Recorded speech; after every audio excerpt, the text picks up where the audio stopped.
Good morning, folks. Triple Crown here, coming to you from Vancouver, British Columbia.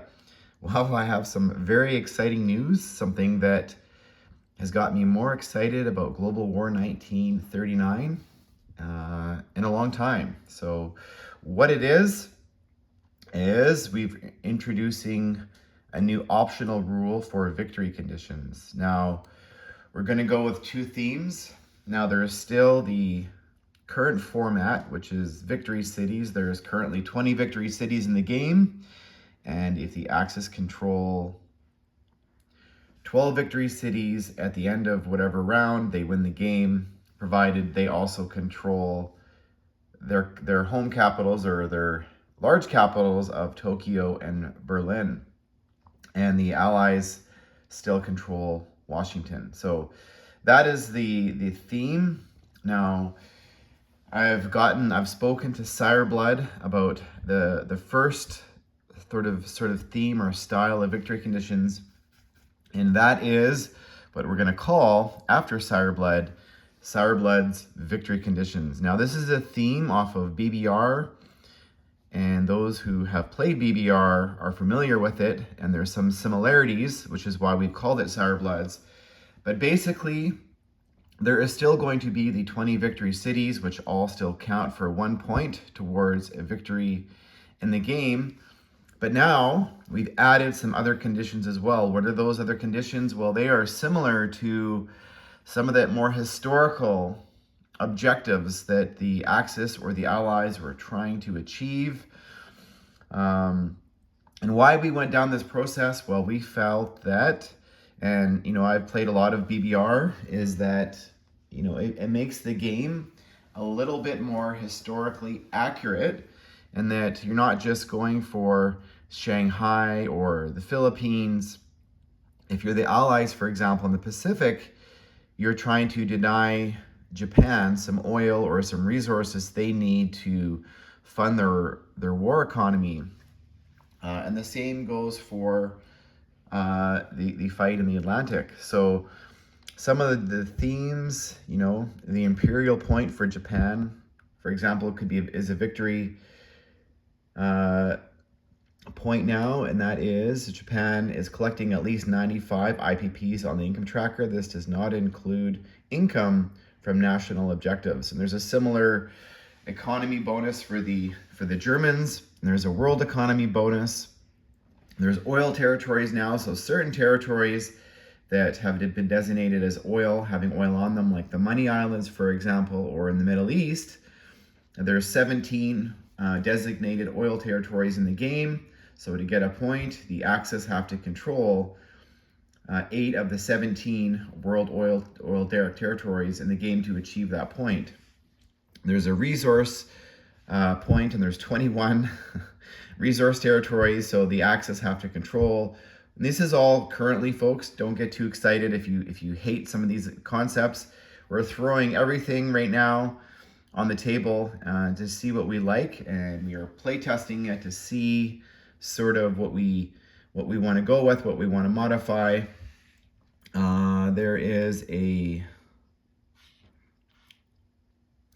Masters of the Air. The Axis achieve a cumulative game total of 8 strategic bombing points applied to Allied facilities in the game. So the Axis now that's a point. So they have to bomb the facilities of the Allies, and if they achieve 80 damage points throughout the game, they get a bonus point. The Allied Pacific Islands, so the Axis control 4 Pacific Islands of Aleutian, Midway, Wake, Guam, Johnson, Lean, Rabaul, Solomon, Gilbert, Fiji, and New Hebrides. So that is the waterway access to global Marxists. The Axis control 4 of the 5 following straits or canals: Panama, Danish, Gibraltar, Turkish, and Suez. So there's some of the concepts. So the Horn of Africa, which is similar to BBR. There's the North Africa Horn. So basically, the territories are divided up. The Horn of Africa meaning Northeast Africa. The Axis control all of Alexandria, Lower Egypt, Anglo-Egypt, Sudan, Upper Egypt, Cairo, Transjordan, Syria, Ethiopia, and Tali, Somaliland. So some of these objectives are a little bit harder to get. But what this is going to allow us to do is allow a little bit more balance in the game for whoever wins.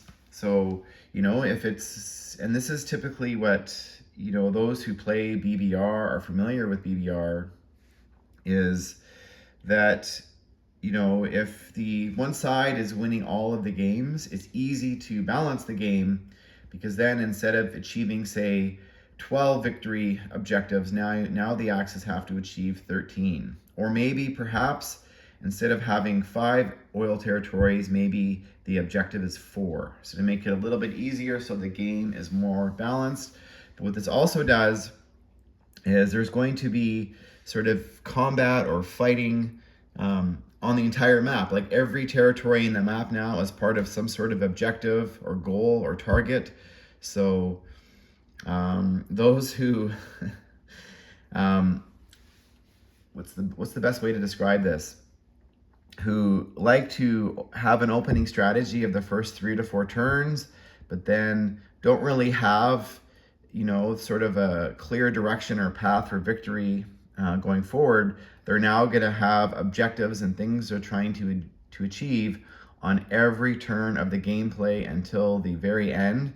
And the very end of the game is very intense because there's always something that both sides are trying to either achieve or to deny their opponents. So that is the Sireblood's victory conditions. I will get into the other victory conditions, which are the more of the global war 1936 style victory conditions, which I'm going to talk about in a separate video. But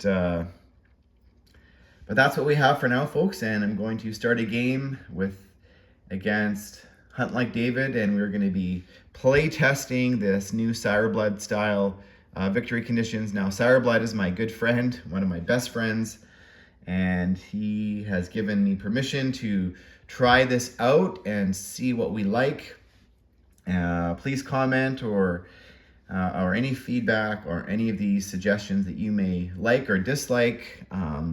Roman Empire, for example, this is one, I don't know if you can see it, but the Axis control all of Gibraltar, Corsica, Sardinia, Sicily, Malta, Greece, Corinth, Crete, and Cyprus. That is basically all of the islands in the Mediterranean.